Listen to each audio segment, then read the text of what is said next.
Welcome to the latest episode of the Never Board of Trade podcast, brought to you by the Brampton Board of Trade in collaboration with our amazing sponsor, the Brampton Honey Badgers. I'm Jaipaul Massey-Singh and I'm Vijai Singh.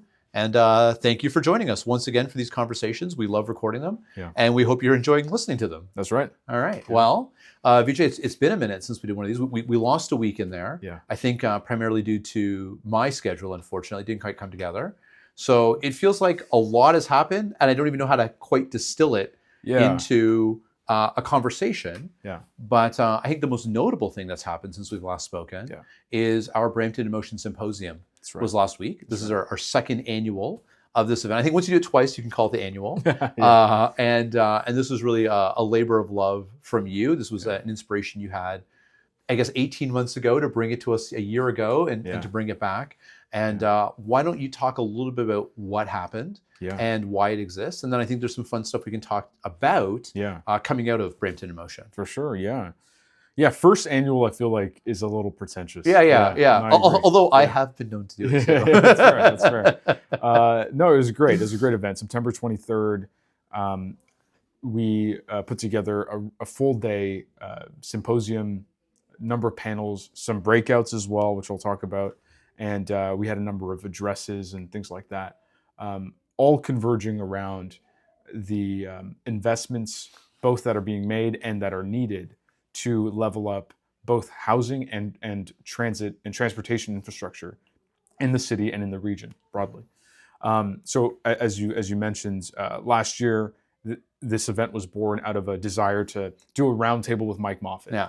And I remember when I started this You job, basically just had a fanboy moment. Yeah, exactly. When I started this role, I was like, I just want to have a conversation with Mike Moffat. Yeah. And it was going to be like 15, 20 people. It turned out to be around 80 or so.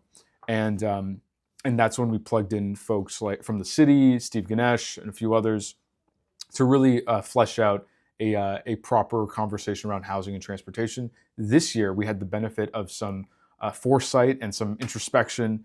And I think we crafted a day where we had the full spectrum of sort of political decision makers talking about all of the upcoming investment in Brampton and surrounding areas, all the way to some ideation around what could be, right? Which culminated, I think, in the launch of our first white paper, which I'll speak about.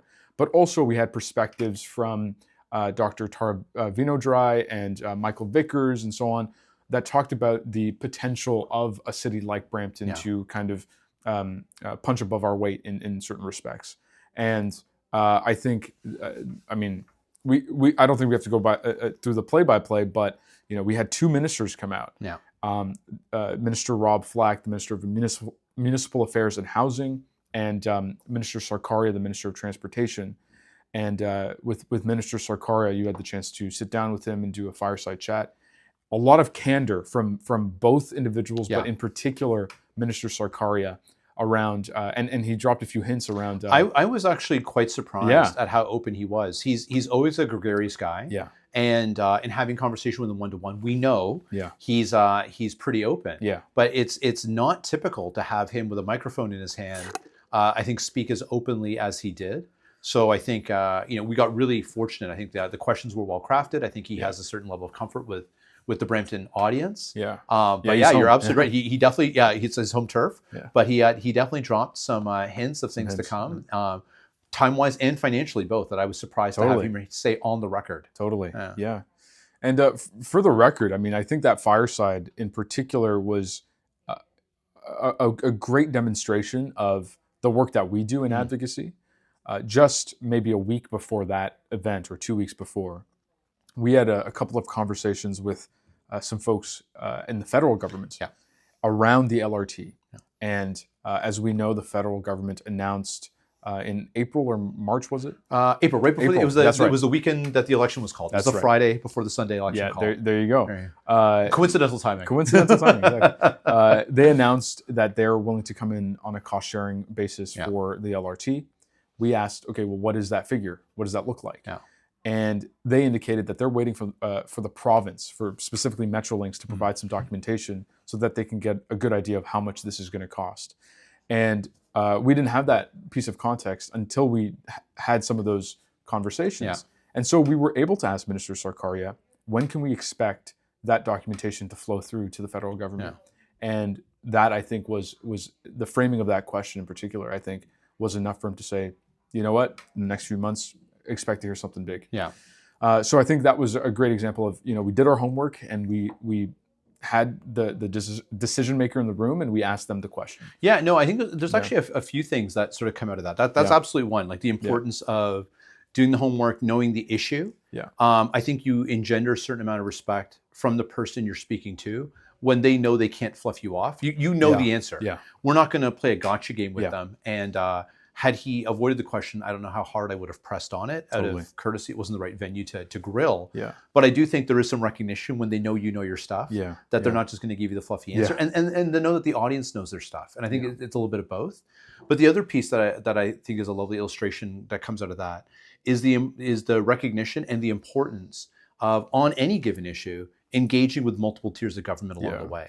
Because there's almost nothing that we talk about, even though there is a jurisdictionality sometimes around the final decision making or who owns the purse that's going to really move the project forward, that there's almost no issue that we engage in when there isn't some level of municipal, provincial, and federal fingers in it, and sometimes even regional, to varying degrees. But to be effective in advocating and moving an issue forward, advancing a point of view, you have to be talking to all levels of government. And I think we know that it's hard to always do it, but this was an example where we had the time.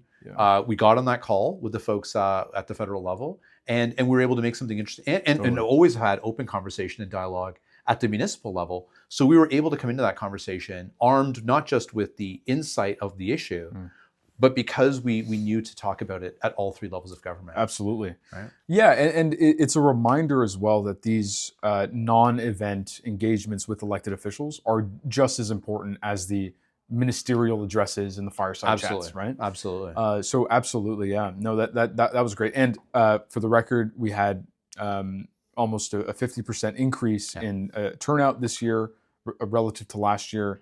We collaborated with the Downtown Brampton BIA. We did it at the Rose Theatre. We also utilized BOW's, the Brampton Arts Organization's office across the street for targeted breakouts, as well with some of our partners, Civic Action, Better Way Alliance, and the Downtown Brampton BIA had breakout sessions. And it was a very successful event by a few different metrics. Number one, I think it not only had sort of the usual suspects that are involved in our Policy and Government Relations Committee come out and engage with the ideas, but it had folks who are in Brampton but not engaged in all of those advocacy discussions, and folks outside of Brampton come in to see what Brampton is up to. And the number of messages I received from folks at Metrolinx or folks from the city of Toronto or just outside of Brampton. They were all impressed to see what Brampton is up to, especially hearing from the city on their mobility plan that was recently presented at council. Richa Dave and Steve Ganesh shared some of the leadership that the city's taking on the files that are relevant to this. So all in all, a very successful event. In terms of where we go from here, I think there's a lot that we can probably unpack. As I mentioned, launch of the white paper. We're sitting down with interested stakeholders, the provincial government. We're looking to set up some media as well, all around the specific proposals that we're advancing in the white paper itself. So love to talk about that. And so maybe let's do some setup, because not everyone who's listening to this had an opportunity to go to Brampton Motion. And we'll be releasing some highlights. We've got the videos. We'll be releasing some highlights from some of the panels, some of the talks. I think we'll definitely push out Minister Sarkaria's fireside chat and a few of these other key pieces. But I'd love to talk a little bit about the white paper, because we do events here, and that's one of the things we're known for. And we do great events, and we manage to get good speakers, and thanks to individuals like yourself, we always come to these conversations really well prepared. And I think we've got a good reputation for creating memorable experiences, good interactions. And to your point, we're now drawing audience beyond Brampton, which I think is amazing. And I know one of the things we talked about in our postmortem on the event is I think we have to, and I'm just kind of sharing it with the audience, I think it's something that we all should be thinking about, is really demystifying how easy it is to get to Brampton. Because we've done a few events, and notably, two that you've taken a lead on, this one and then in the spring, our Moving the Needle event. both of which drew significant audience because you're really engaging in a civic institution audience that exists outside of Brampton. Yeah. So we had a bunch of people come up from Toronto and from other parts of the 905 and even further afield in some cases to attend the event. And it's clear that there is a desire to come here. There's an interest in the conversations we're curating here, but there's a perception that it's hard to get to Brampton. And often what we hear, you and I are like in the lobby as people are arriving at these events, is they're shocked at how easy it was to get here. And I realized, oh my gosh, someone needs to do a better job of just helping people wayfind to downtown Brampton. For sure. And let them know this is the GO train you need to get on, or this is the time if you want to avoid the 410 traffic or whatever. But it's doable. And some lovely things happened. Brampton in Motion, or Moving the Needle, I remember, a whole bunch of people came up, and because of the timing, went back down on the same GO train, and a whole bunch of people made friends basically commuting in and out of Brampton. Absolutely. But I just shared as a complete aside, but I think it's worth our audience thinking about it, is as we grow our capacity here in Brampton, one of the things we're going to have to do is we want to improve transit. Clearly, that's part of our mandate. But where it's at right now is functional. I think there's a perception that it's much harder to travel to this city than there is. And I think one of the things we all need to be thinking about involved in various institutions is helping people understand, quite frankly. I think we're going to do a little bit of a campaign, All Roads Lead to Brampton, ourselves here at the Board of Trade, to make sure people know how simple it is to get from Union Station to Brampton, or from downtown Mississauga to Brampton, or from Oakville to Brampton, to be part of these cool conversations that we're putting together.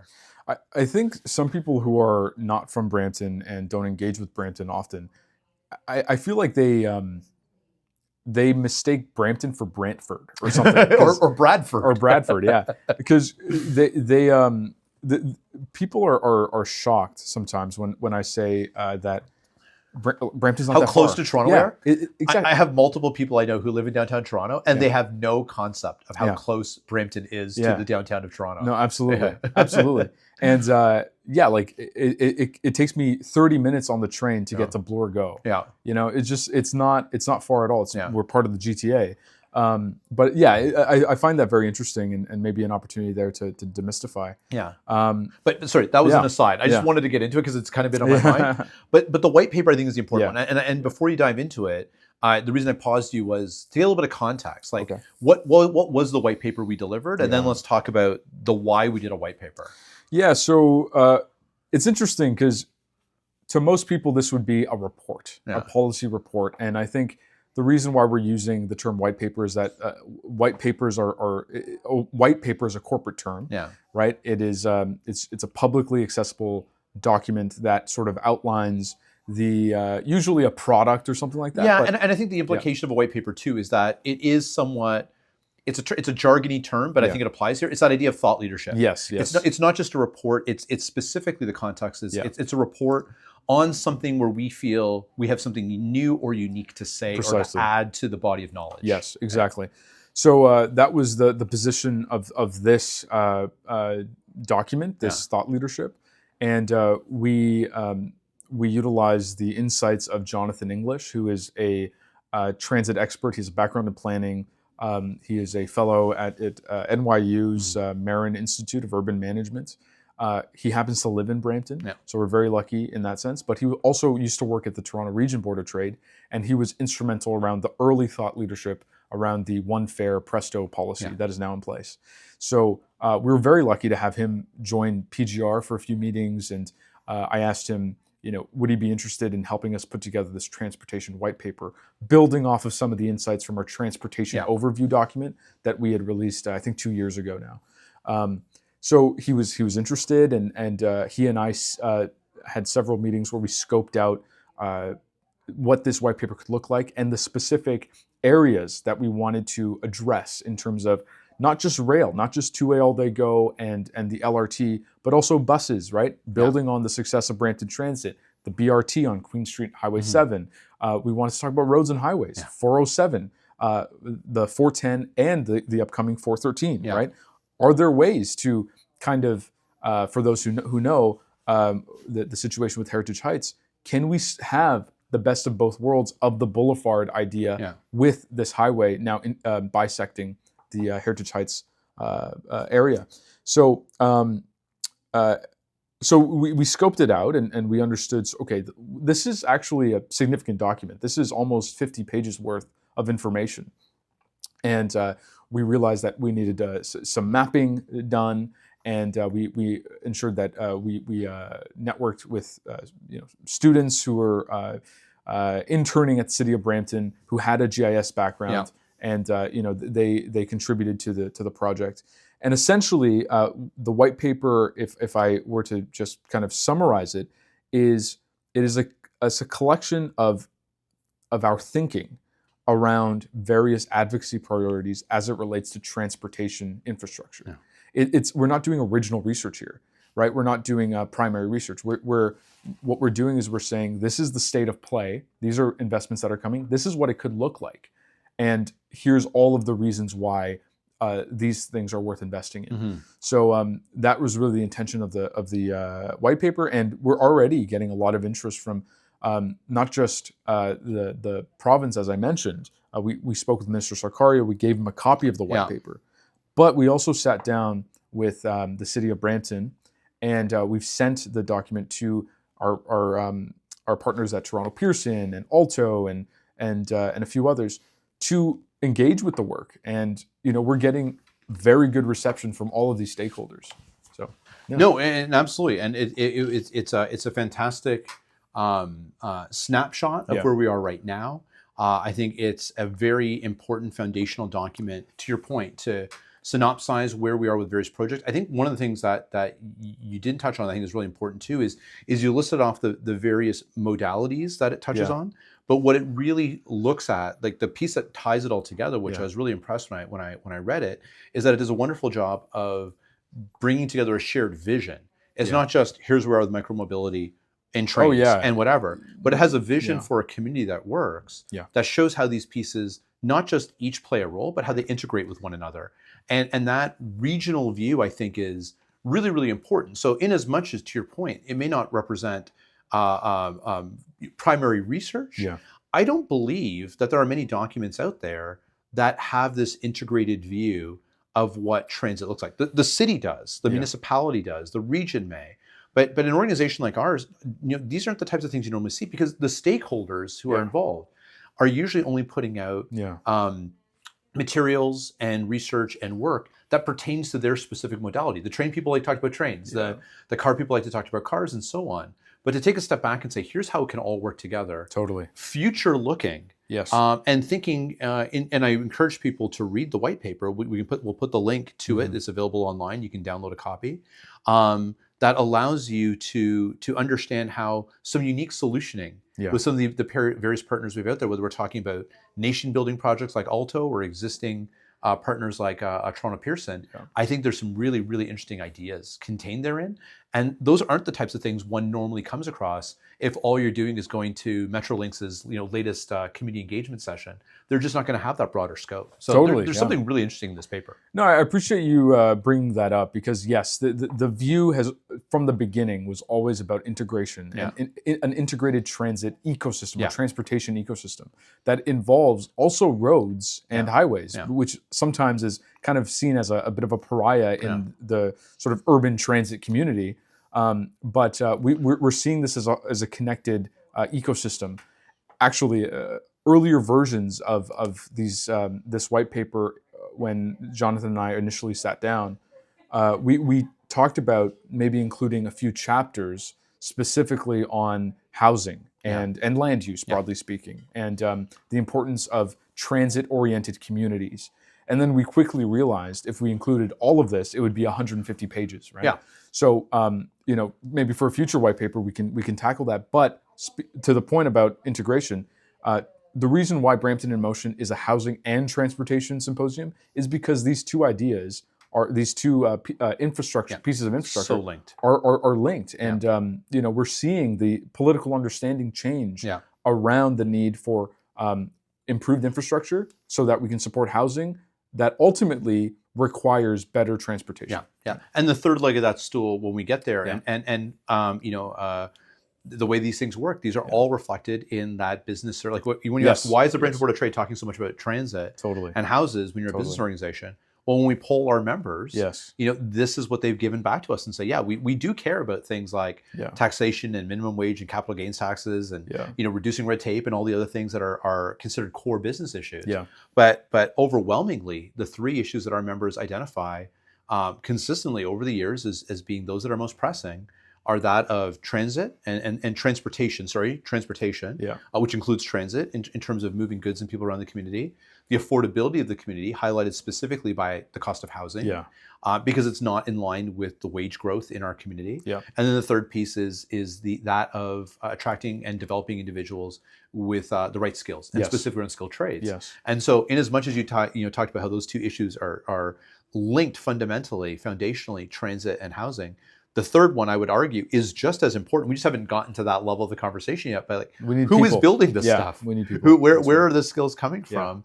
that are going to drive these projects forward? Yeah. That's only going to happen when we have the right pipelines to get the people with the appropriate skills into the mix as well. And so I think as much as it's the two, I see further conversations as we cultivate them. We'll include this third piece as well, because there has to be at some point a how conversation, not just a what conversation. This is my aspiration for next year. Yeah. So first thing is I want to move it to the big theater at the Rose Theater. Yeah, we were in the Rose Theater. We're in the side room. That's it. None of that anymore. No, that's going to be our breakout room. We were at capacity. People were standing. Yeah. No, I think next year we'll have to move into a bigger space. And then the second piece is I want to add labor and skills to this conversation because it already came up in this year's Brampton in Motion. Who's going to build it? What policies do we need to be able to bring the right labor? And develop the labor that we have specifically, because access to labor is a perennial issue for us. Yeah, absolutely. And I want to come back to that labor issue in a second, but I want to go a little bit more on the white paper just before we wrap up this piece. So amazing, and congratulations to you and Jonathan for having the vision to see this through, and individuals like Hannah, who was our summer intern, the many members of our PGR committee, and our subject matter experts, many of whom are our members who contributed, the students who contributed their time for the GIS. Like this was like a real team effort. Totally. But Jonathan did a lot of the lifting intellectually. You did a lot of the thinking and sort of the lifting from a project coordination and vision piece. Yes. So I appreciate the two of you really making this happen. That's why your names are on it. Yeah. But why white papers? Like I love that you sort of explained what it's about. Yeah. But why are we doing this? Because as I touched on, this is unusual. Yeah. And I think there are very important reasons that an organization like ours contributes in this way that is so unusual. Yeah. We don't see a lot of transit housing symposiums in general among boards of trade, let alone saying, and now we want to put forward a 50-page document that shares our vision for what needs to happen. Yeah. So I've got my point of view, but it's your baby. I'd love to hear from you first. Like, why are we doing white papers? Yeah. So first and foremost, when we look at other communities like a city of Toronto, right, there are civil society organizations that are purely devoted to thought leadership. Yeah. And we don't really have that in Brampton. A lot of thought leadership comes out of the city of Brampton, the formal corporation of the city of Brampton. Yeah. That's wonderful. Yeah. But we need civil society to be able to step in to provide the interstitial sort of commentary and the counterfactuals and to disagree with that perspective, right?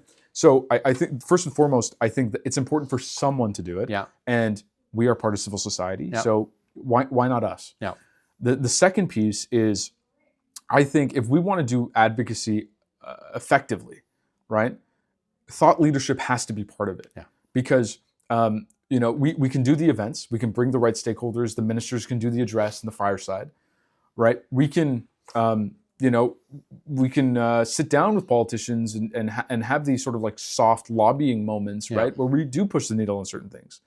But in the middle, right, there needs to be some deliberation. There needs to be some, marketplace of ideas that adjudicates sort of what are good ideas and feasible and what isn't, right? And that process is thought leadership. Yeah. It's just versions of it was already happening, but we weren't documenting it anywhere. And this is where a white paper becomes so important, because now we get to give the world a little glimpse into what month to month our PGR committees actually look like. Yeah. And this is sort of the refined version of a year of thinking, right? And we get to package it neatly into 48 pages. Yeah. Why do you think we do white papers? Yeah, I think you actually hit on, for me, that was a big part of it. It's having that artifact. Yeah. It's having that definitive statement as to what we've done. because the nature of advocacy work is so desperate when it's done. Like, it's a conversation you had here. It's an email I sent to somebody. Yeah. We ran into someone at an event, grabbed a few minutes of their time. We made a deputation here. Yeah. You know, some of our members are doing some work. It's all effective. Yeah. I'm not saying it's not making progress. Yeah. What I'm saying is that there's no way otherwise to take stock and say, what have we done to evaluate the success of what we've done, and to identify where we have been able to make a contribution. Because we also know there are very few things when it comes to advocacy where one person stood up. You know, like we all kind of want to fall into the mythology of like a Rosa Parks. Yeah. You know, one person refuses to move on a bus, and suddenly the world changed. It doesn't happen that way. Yeah. Someone somewhere may become the symbol of advocacy that leads to change. But change happens because lots of people are all pushing in a similar direction over a long period of time. And then circumstances have to align, the stars have to align, funding has to align, and then maybe something happens and breaks through. Yeah. And I think if you're not taking opportunities to say, here's where we made our contribution, here's where we were able to definitively articulate and catalog our contribution and market, it becomes very difficult to understand over time if we were able to make success. And I say that not to be braggadocious or to take credit, but if we're committed to this type of work, we have to have some standard by which we're able to measure our progress. Yeah. And to me, the white papers are an excellent example of that type of artifact. Now we know definitively, in 2025, this is where the Board of Trade stood on these key issues. And we'll continue to do the work. And in 2026 or 2027, when we revisit that white paper, we should have seen progress, and we'll be able to mark where we were to where we are and understand our contribution toward that. Totally. And in places where it didn't work, also understand perhaps why it didn't work out. Totally. But we're not going to be able to be effective in our work if we're not taking time on occasion to take stock. And to me, the white paper is so important for that. For sure. The other piece is obviously is to allow the people to engage. Yeah. Right. I think it becomes very easy for us to sometimes forget not everyone has the interest and time to engage in these issues as deeply and as regularly as people like you and I do. Yeah. The reality is you and I would both probably do this job even if it wasn't our job, because we just like this kind of stuff. Yeah. But for those who are not in that circle, when is they're not going to be able to come out to every PGR meeting or come out to every big symposium we do, or may not have access to conversations with the minister and so forth. Yeah. That happened in Brampton. Yeah. The white paper is not tied to Brampton. It came from Brampton. Yeah. It's a digital document. Yeah. Everyone listening to this gets access to it. Totally. Anyone, we're going to the Canadian Chamber of Commerce next week. I intend to share it with as many of our colleagues as possible to see if any other communities see value in talking to us about what's happening here, because they're going through issues themselves likewise, or maybe there's an opportunity to share best practice. But this is an opportunity for people way outside of Brampton to engage in what we're doing, and hopefully find allies and partners and even critics that might help us get better. And if we keep all the ideas to us and our members and the amazing but very small circle of people we work with, we just won't have the opportunity to be as effective as we would like to be. The white paper, to me, the other reason it exists, it's a flag that we've planted down and said, this is what the Brampton Board of Trade is doing. This is what we believe in. Yes. Come play with us. Yeah, and I think it's a really cool thing to have. No, I love that. I love that. And to your point, it's wonderful to have an artifact that we can point to and say, see, this is what we were talking about. Yeah. Right? We mentioned it at PGR that the city has announced the discounts and deferral, or discounts and purpose-built rental. For purpose-built rentals, DCs, that sort of thing. This is what we talked about a year ago at Brampton in Motion. Yeah. Right? And I'm not saying you can draw a straight line, but this sort of conversation has been happening for the past year, at least, right? And we were part of that conversation. That's right. So it's important to identify these spots and these moments in history where we actually have been saying the right thing, because that's what advocacy is about. The second piece too is I love this piece around, it's not about Brampton, but it's from Brampton. Yeah. And that was very intentional when Jonathan and I set out to do this. Is we're talking about one spur that could be constructed so that the Up Express can go all the way to Kitchener. Yeah. Right? We're talking about not just a Brampton stop in the Alto corridor, but to expand Windsor. It to all Windsor. The way to Windsor. That's exactly. Right. So this benefits the entire province and the entire country, but it's a Brampton perspective. And that to me was important to communicate, in this white paper, even if you're not from Brampton, this is relevant to your work. Yeah. And what I hope it'll do is inspire people to have conversations with us, as I touched on, Yeah. whether they be supportive or critical, because Yeah. I'm not suggesting Yeah. we get it all right. Yeah. We need that type of dialogue as well. Mm-hmm. But what I really hope, and this is among the reasons why I want to take it to the Canadian Chamber next week, and I think we're already talking about what is the campaign we're going to use to push this out. Yeah. What I hope is that it inspires other boards of trades and chambers to do their own thought leadership of this type. Yes. Because if us doing this is a demonstration or a proof point that this is doable, and other chambers and boards take on this type of work, or other organizations of similar sizes to us feel they have the capacity to do this, because this is not typical, not just of our sector, of an organization of our size. Yeah. But the fact is we got it done. Yeah. And if the result is that a few more people do a few more white papers, Yeah. and the overall body It's a win. of knowledge, that's a huge win. Yeah. Can you imagine, like, how proud would you be a year from now if we reconnect with some colleagues? They're like, you know what, we did a white paper. Yeah. Like, that would be a huge win, That's for the Board of Trade, even if it isn't about Brampton. Yeah.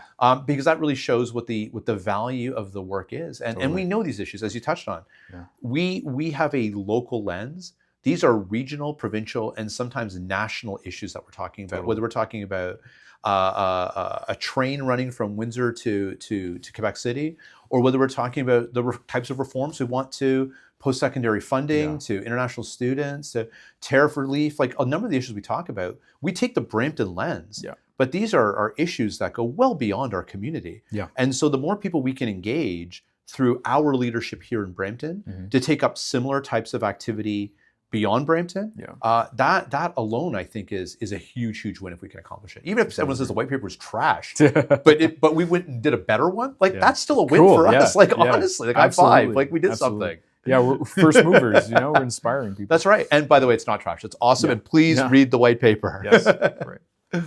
All right. And we're committed to doing more. Yeah, we are. We've already, at Brampton in Motion, we already talked about doing a land use white paper. Yeah, that was kind of my fault. I said it at the microphone. So that's great. Which I think we always agreed we were going to do. Yeah. I think the question is how rapidly do we think we can turn this around? I think we were talking about maybe having something for next year's Brampton in Motion. Yeah.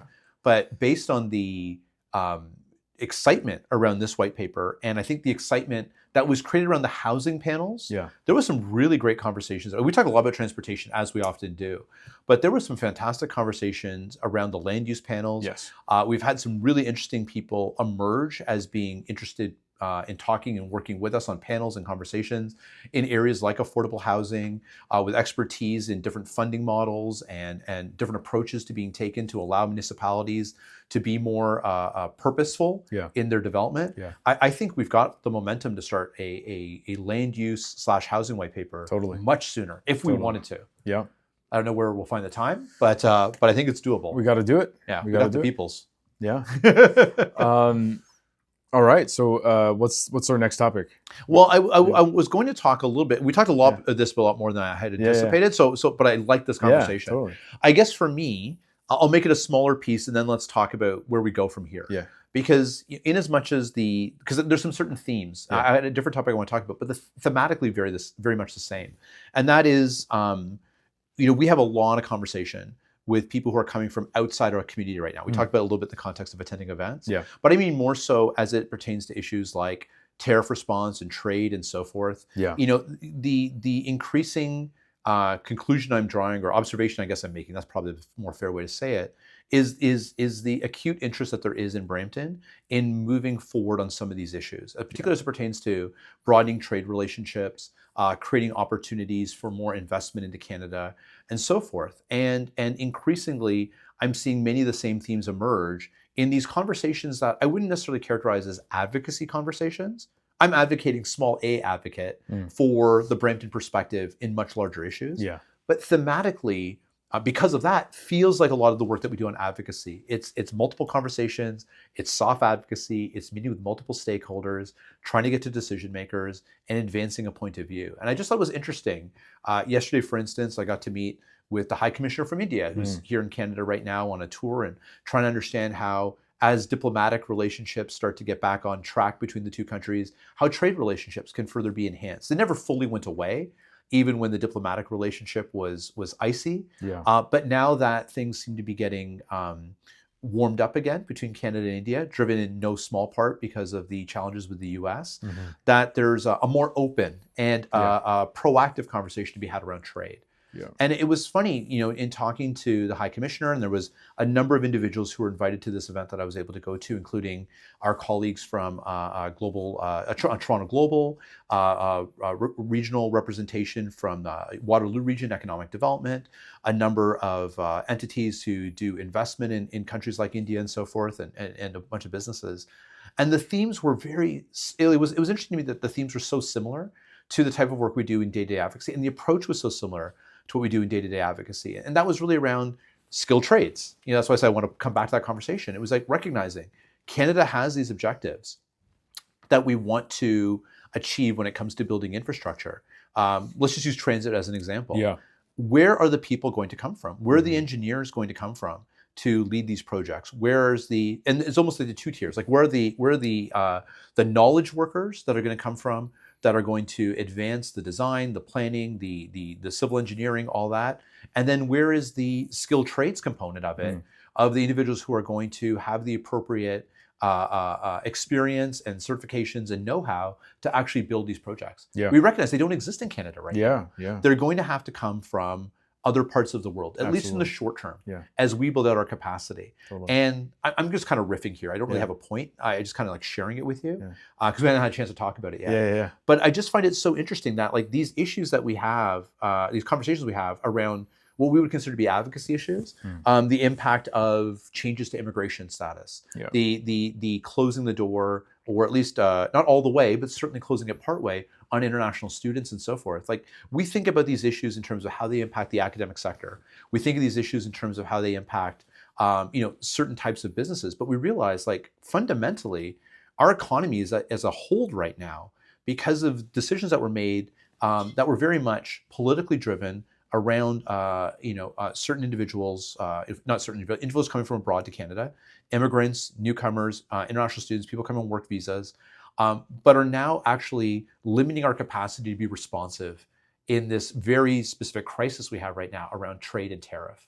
And I'm just sort of more, again, just kind of talking off the top of my head. It was fascinating to me to sit in this conversation yesterday. Yeah. And we're talking about, where are the economic opportunities between Canada and India, and realizing all of this is stuck on the notion that like we just don't have people. No. And what do they have? They have people. They have people. Yeah. And if you think about where our trade relationships, where the biggest markets emerging, where our trade relationships and opportunities the highest, it's in Asia and South Asia specifically, and it's in Africa. Yeah. And within those areas, where's the highest educated, most mobile, English-speaking, democratically aligned workforce cover? It's India. Yeah. And for a bunch of reasons, very much political, I would argue, we have really soured our relationship with that diaspora community here, and very much in India. Yeah. And the folks who came from India were very open in saying, look, the perception of Canada is not as positive as it once was.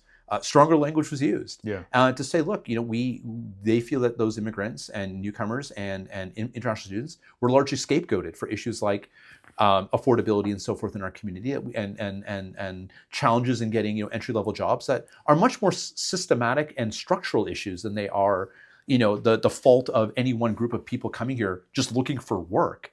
But as a result, it just strikes me as astounding that our capacity to move forward in some of these, what we would consider to be economic issues, is really stymied by some of these things that we would typically have considered more advocacy and regulatory in nature. So again, I'm just kind of talking out loud, but it was fascinating to me that this is where we are right now. Yeah, I think that's fascinating for so many reasons. I think part of the challenge is some of the discourse, especially online, fails to acknowledge that Canada without immigration would be a failed state. We would have negative economic growth. Yes. We would have negative, and we would not have the job start numbers that we need. The data is overwhelmingly that almost all economic growth in our GDP is a byproduct of newcomers entering our economy, because we don't have population growth. Totally. And that new business starts are overwhelmingly the result of newcomers, immigrants coming to Canada. Totally. Yeah, absolutely. Immigrants are job creators, not job takers. Exactly. Yeah. And international students in particular and temporary foreign workers have been the reason why our journey through the pandemic wasn't worse than it was. Mm-hmm. And I think there's not enough acknowledgement of that, because when I hear about,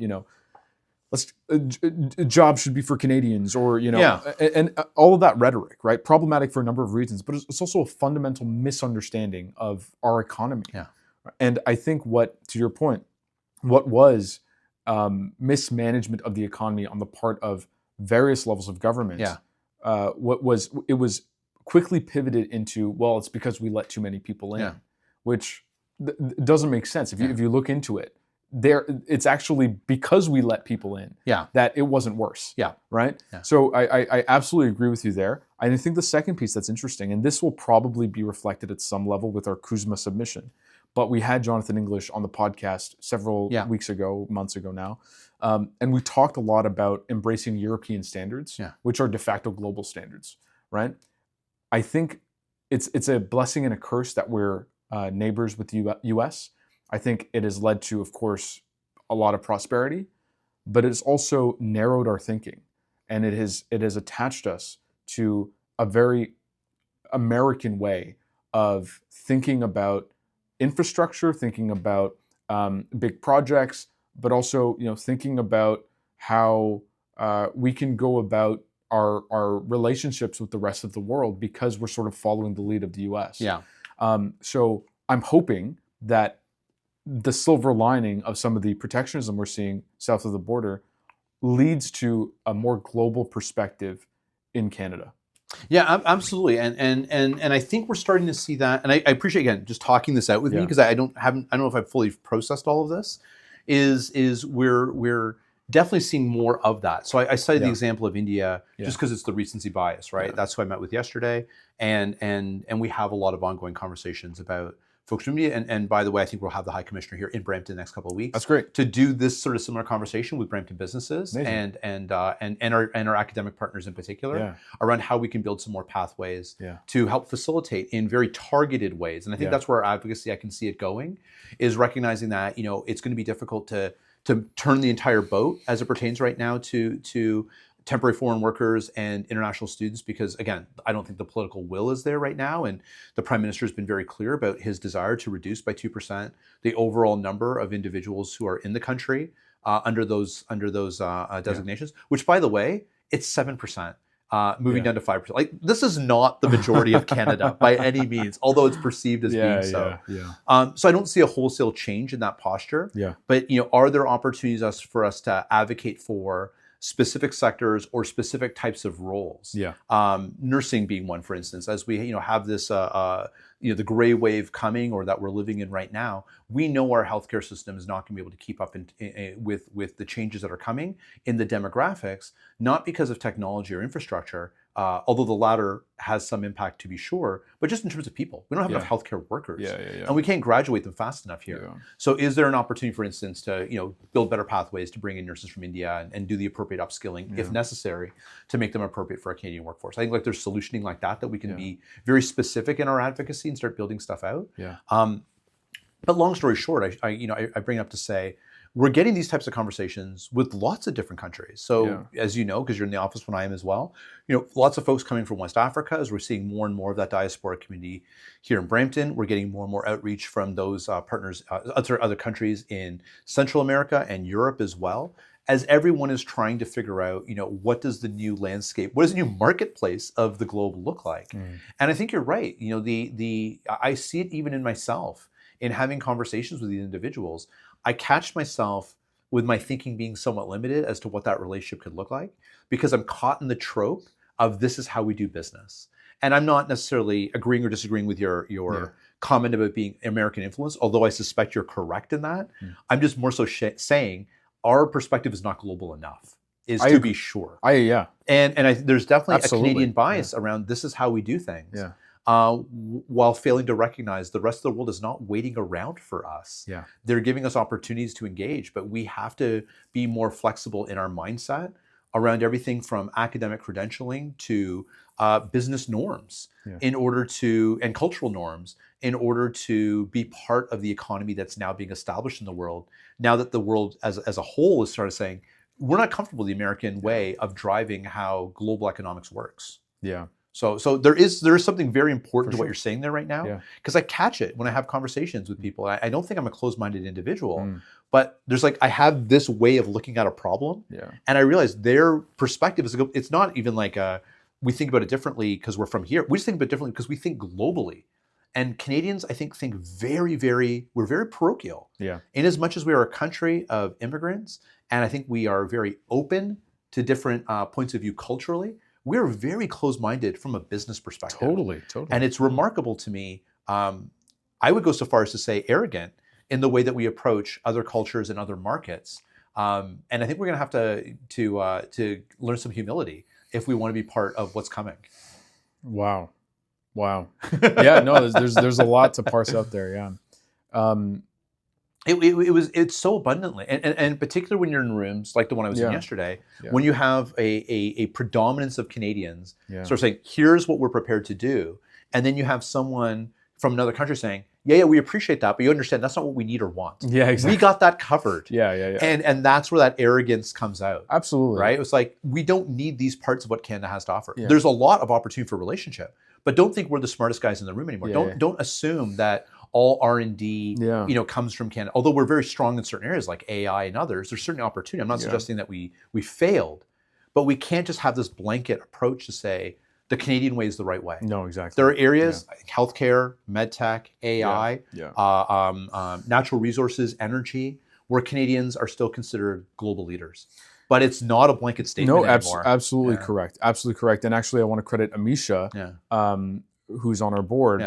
But after Brampton in Motion, she gave us some constructive criticism about looking at transit systems abroad. Yeah, that's right. Yeah, and specifically in India. And she raised a very good point. India, and we have these sort of funny kind of caricature ideas of what an Indian passenger train looks like. But India is moving billions of people every day. Yeah. So there's a lesson. Regardless of what it looks like, it's effective. Yeah, exactly. So totally agree. And I think this actually dovetails a little bit into my concerns with the Canadian way, and sort of, I think it's a little bit of willful ignorance to a degree as well. But we wanted to start a new segment on the show about our hot takes. Yeah. Right? Do you have a hot take, or was that? I kind of feel like that maybe is my hot take. I kind of had to talk it out with you. But I kind of feel like that's what it was. I think that's been the thing that's on my mind. Is really recognizing that we have to change our ability to be better listeners if we want to actually be effective in this more global environment that's emerging. And it's been really clear to me that there's an and you're absolutely right. Like the example you're using is a perfect example, right? Because if I say transportation train in India, like what's the first thing that comes to your mind? Right? It's say it. A bunch of people on the train, hanging off the sides of the train, 100%. In front of the train. Right. So and all these things are real images. And I've been to India, you've been to India. We know it is a massive population, and instances like that are absolutely true. But we allow ourselves to look at the sort of outsized, the most sort of salacious idea of what this looks like, at the expense of missing the point. Yes. And the point, which Amisha raised and you re-articulated here, this is a country that moves tens of millions of people, if not more, hundreds of millions of people every day on public transit systems. And we think we have nothing to learn from them. Exactly. Right? And we can't figure out how to build a frickin' subway across Toronto. Yeah. Right? Like this is the change. Yeah. But we allow ourselves, and to me, that's driven home in the same frustration I have when I talk about Brampton to people outside of Brampton. Because if you ask the average person about what they think of Brampton, what makes me so angry is they will cite something that's on SixBuzz or some other foolish media outlet like that, that's about bad drivers or basement apartments or whatever the case may be. Some uncle in the park did something, and that becomes the stereotype of all of Brampton is that. And so that irony is I get so angry when people talk about my community that way. But collectively, we kind of think about that way all the time. We look at the silly meme version at the expense of what can we learn from here? And what is good that's happening? Totally. So if we want to be sincere in how we change the narrative around Brampton, we also have to be equally sincere about how we are willing to listen to narratives about how other parts of the world work. Totally. And be more open to having them be part of the experiment that's going on here in Brampton. Absolutely. So I don't know if that's the rant, but it kind of feels like the rant, but I kind of had to work it out with you. Yeah, it's a good take. Yeah, I like it. I appreciate that. Yeah. I have other ones, but that's maybe mine for today. How about you? Got one in the chamber? But before I get to it, I'll say the Eglinton Crosstown LRT. It's interesting because I said subway. It's an LRT. I apologize. Yeah, the distinction is kind of interesting, like what a subway is versus an LRT. Anyway, but a lot of this is online. But when I think about 2011, when it was first announced, I've since graduated from high school. I've done my undergraduate degree, I've done my master's degree, and I'm several years now into working, and it still hasn't come to fruition. So I absolutely like. I love that. As absurd as that is, I feel like there has to be a public inquiry into that project. Oh, absolutely. Yeah. I think the only thing that is sparing that from having happened is that it's been so long. It's become a punchline. Yeah. And so I think the anger has turned into like resignation. Yeah. And that there's been so many governments and changes of regime, both within the agency and at the province and other levels, that there is almost no culpability at this point in time. It's just seen as a boondoggle because it's meant to be a boondoggle. Yeah, and if there's any lesson in there, it's like if you screw something up, just keep screwing it up long enough that people kind of forget or just like move on to something else. Absolutely. I agree that it deserves an inquiry. I don't know that it'll happen because I don't even know who you point the finger at this point in time. Yeah, you're right. You're absolutely right.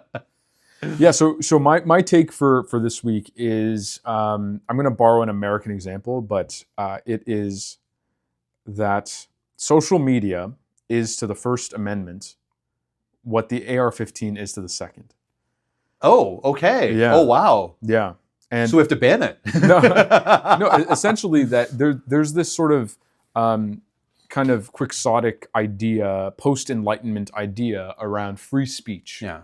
And the marketplace of ideas, this John Stuart Mill kind of idea, right? And I think we are sort of erroneously misapplying it to our current situation. And we're thinking that everyone's perspective is not necessarily equally valid, but deserves enough of a sunlight is the best disinfectant. I hear folks say that a lot. And I listened recently, and this has been making its rounds, but Ezra Klein and Ta-Nehisi Coates. That's quite the conversation. You listened to the one that was on Ezra Klein's podcast? Yes, exactly. And then you read the original? Vanity Fair. I did both this week as well. Yes. So we haven't talked about this. No. But I found that conversation between Klein and Coates on Klein's podcast to be fascinating. Fascinating. And it felt like Coates was exercising significant restraint in that conversation. Well, because I think he could have been so much more opprobrious, 100%. And as someone who's guilty of it, I mean, the way Klein just kept talking over. I love Ezra Klein, but I think he has some great takes. I love that he, talking about, to use a comment you spoke about earlier, no one else is doing it, may as well be us. Like he has really stepped into that space of trying to create conversations around democracy from the progressive side. But I think he really dropped the ball on this one.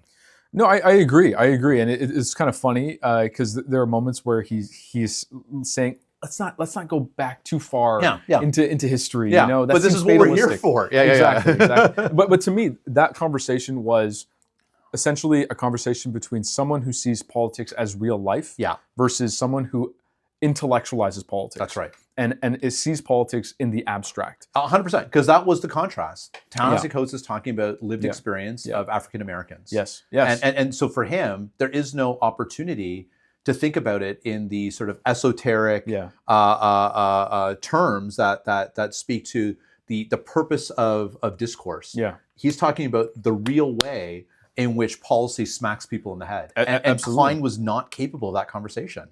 Klein is post-Enlightenment, right? He is thinking about it in this intellectualized way. And the reason I bring that up is because what I think we can all agree about Ezra Klein is that, good ideas, but he's thinking about decency in an indecent time, right? And he's not properly acknowledging the ways in which there is this undercurrent of propaganda and hate and manipulation and misinformation et cetera, that is taking hold of American politics and quickly taking hold of Canadian politics, worryingly. There have been a lot of folks that have spoken very, profoundly about that. What I worry about is Canada is full of Ezra Kleins. Mm-hmm. And Canadian politics and political commentary is full of Ezra Kleins, in the sense that, and the reason I thought about this is, the NDP, the federal NDP, they're looking for a new leader. And, I was listening to Vashi Kappelos, that she put together this panel, and every political commentator I listened to was talking about politics as if, we're talking about Jack Layton and Stephen Harper, and Sure. It's the world has of a changed. Different era, a different era, and we've moved on, and it sort of speaks to this Canadian way of thinking. Is the social media side of things, the propaganda, the fact that there are influencers and thinkers who are funded by regimes to peddle a certain narrative. This isn't the marketplace of ideas that John Stuart Mill thought up. Right. This isn't the post-Enlightenment era. This is the medium is the message, right? Marshall McLuhan. This is the wild, wild west, no holds bar.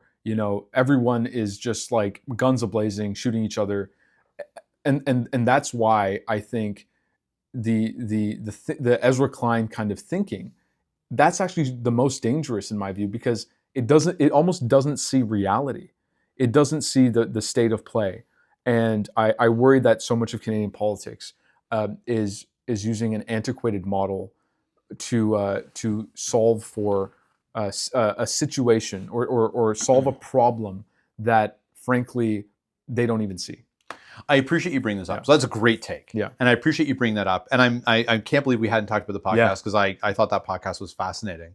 But part of the reason I appreciate you bringing this up, because this is actually a topic I've kind of danced around a little bit, and I'm glad we're sort of opening up, and maybe merits a whole other conversation, because we've been talking for an hour already. And that is how closely, how foreboding should we be looking at what's happening in the U.S. to Canada? And I think that actually may be its own podcast altogether, because this is something I think about. I trust many people think about. It's easy, and sometimes I worry. Intellectually lazy to talk about how Trump-style politics are infiltrating Canada. But you're not wrong to say that there are elements. And you're not wrong to say that there's a posture that's taken primarily by those who are on the progressive side of the political spectrum that is in Canada, that is similar to that of the U.S. And therefore, we may see ourselves having similar challenges. This week notwithstanding, it looks like the Democratic Party in the U.S. is finally taking a stand and calling Trump's bluff with the refusal to fund government. But up until this point has been walked all over for well over a year now. And we are seeing some of that happening, at least at the Ontario level, here in Canada as well. And I think in other ways nationally, because of some of the reasons you're describing. We are engaging in the political discourse with an idea that there's a decorum, and with the idea that there's a set of rules and a way and norms that are simply not the case anymore. We have not adapted our messaging, in particular, not the ideas, although that's part of it, but the messaging and how those ideas are communicated. We are still operating on a 20th century model, for sure, where those who are running more populist agendas are running on a 21st century model. And I think that's the fundamental breakdown right now. That's exactly it. And my concern is, so I don't know where that line is, where we look at what's happening in the US and say, we as Canadians should be concerned. I don't want to be the sky is falling, but I think there are important lessons there, as you're pointing out. And for the record, and I know we have to wrap this up, but for the record, I don't think we're going to have a Trump in Canada, a maple syrup Trump. Right. We're not going to see the protectionism in the same way, and the specific policy sort of implications. Right. I don't think we're at risk of going all the way there. What I think the risk is a increasing level of social media based dialogue seeping its way into real life politics. And all it takes is, and perhaps Pierre Poilievre already sees this, but all it takes is someone or a camp to see that actually, like, let's play into that might actually yield some electoral results, because that's what Trump's camp has seen, if you follow the White House Instagram, they're leading into the memes. Yeah. So and we saw with the last federal election, it is increasingly online. Yeah. Right. Door knocking is becoming at least. Well, I shouldn't say it's less important, but the digital campaign is becoming just as important as the door knocking campaign. It is more important, especially when you consider how much of our population is rural in nature. Yeah, right. Like exactly. there is a whole segment. Like it's easy for us as people who live in the GTA to think about it from a certain lens. Yeah. But door knocking and how politics and campaigns are conducted in much of Canada, the digital piece is much louder than the door knocking. For sure. When you live in a rural community, or if you live, beyond the borders of a Toronto, Montreal, Vancouver, a Calgary sort of piece. Absolutely. So I think it's gaining momentum.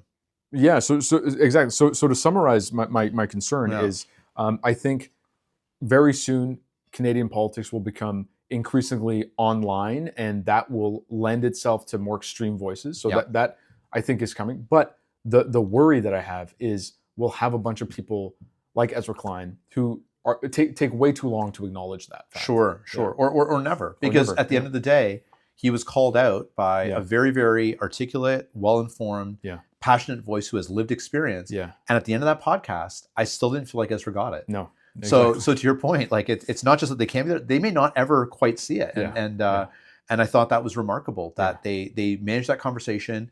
It was civil. It was actually, in many ways, it embodied. And now I'll stop talking because we have the other podcast. In many ways, embodied everything you would hope to see. Yeah. Because as I was listening to it, I was saying, "Oh, this is amazing." You have two intellectuals, big brains on both of them, having a legitimate disagreement, and it was civil. Yeah. It was kind. Yeah. They were clearly demonstrating the ways in which they respected each other and were friends. Yep. But were able to exchange ideas. And so there was this part of me that was really loved hearing the conversation. It was like, oh my God, this is what actual discourse sounds like. Yeah. But by the end of it, it was such a disappointment to see, I don't think he heard what the other guy was saying. Yeah. And maybe that's just reinforcing why people have to yell sometimes. I don't know. Yeah. Anyway, I think it's a thread I want to pick up, and that's great. So let's make sure we're bringing these rants, because I think these are interesting jumping off points. Sure. And I think that's a great place to wrap up for now. Yeah. Because we've gone time, and thank you to everyone who's stayed with us this long, and appreciate you listening in. We'll be back again shortly, and in the meantime, thanks for listening to Never Board of Trade. Thank you to our sponsors, the Brampton Honey Badgers, and we'll talk to you again soon. Take care. Take care.